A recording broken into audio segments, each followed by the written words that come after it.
माँ दुर्गा अपने पहले स्वरूप में शैलपुत्री के नाम से जानी जाती हैं। पर्वतराज हिमालय के वहाँ पुत्री के रूप में उत्पन्न होने के कारण इनका यह शैलपुत्री नाम पड़ा था। वृषभ स्थिता इन माता जी के दाहिने हाथ में त्रिशूल और बाएं हाथ में कमल पुष्प सुशोभित है। यही नव दुर्गाओं में प्रथम दुर्गा है। अपने पूर्व जन्म में ये प्रजापति दक्ष की कन्या के रूप में उत्पन्न हुई थीं। तब इनका नाम सती था। इनका विवाह भगवान शंकर जी से हुआ था। एक बार प्रजापति दक्ष ने एक बहुत बड़ा यज्ञ किया। इसमें उन्होंने सारे देवताओं को अपना अपना यज्ञ भाग प्राप्त करने के लिए निमंत्रित किया, किंतु शंकर जी को उन्होंने इस यज्ञ में निमंत्रित नहीं किया। सती ने जब सुना कि हमारे पिता एक अत्यंत विशाल यज्ञ का अनुष्ठान कर रहे हैं, तब वहां जाने के लिए उनका मन विकल हो उठा। अपनी यह इच्छा उन्होंने शंकर जी को बताई। सारी बातों पर विचार करने के बाद उन्होंने कहा, प्रजापति दक्ष किसी कारणवश हमसे रुष्ट हैं। अपने यज्ञ में उन्होंने सारे देवताओं को निमंत्रित किया है।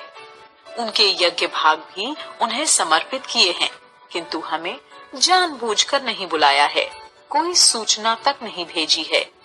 ऐसी स्थिति में तुम्हारा वहां जाना किसी प्रकार भी श्रेयस्कर नहीं होगा।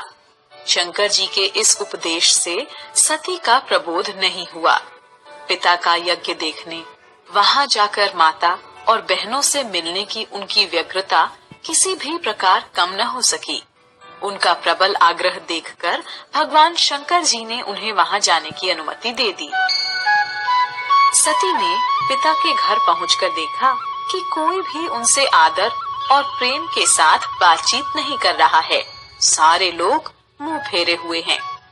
केवल उनकी माता ने स्नेह से उन्हें गले लगाया। बहनों की बातों में व्यंग और उपहास के भाव भरे हुए थे। परिजनों के इस व्यवहार से उनके मन को बहुत क्लेश पहुंचा। उन्होंने यह भी देखा कि वहां चतुर्दिक भगवान शंकर जी के प्रति तिरस्कार का भाव भरा हुआ है। दक्ष ने उनके प्रति कुछ अपमानजनक वचन भी कहे। यह सब देखकर सती का हृदय क्षोभ, ग्लानि और क्रोध से संतप्त हो उठा।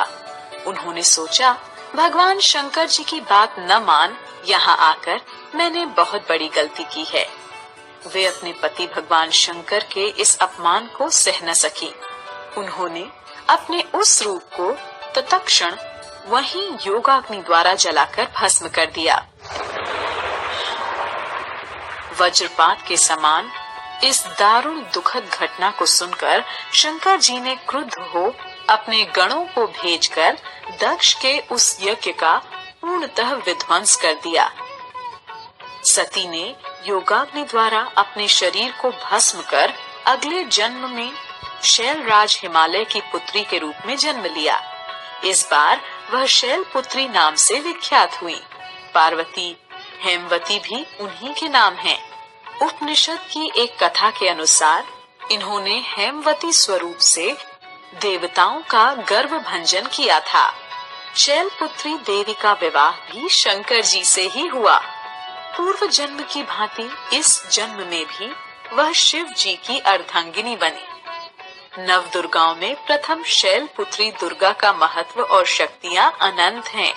नवरात्र पूजन में प्रथम दिवस इन्हीं की पूजा और उपासना की जाती है। इस प्रथम दिन की उपासना में योगी अपने मन को मूलाधार चक्र में स्थित करते हैं। यहीं से उनकी योग साधना प्रारंभ होती है।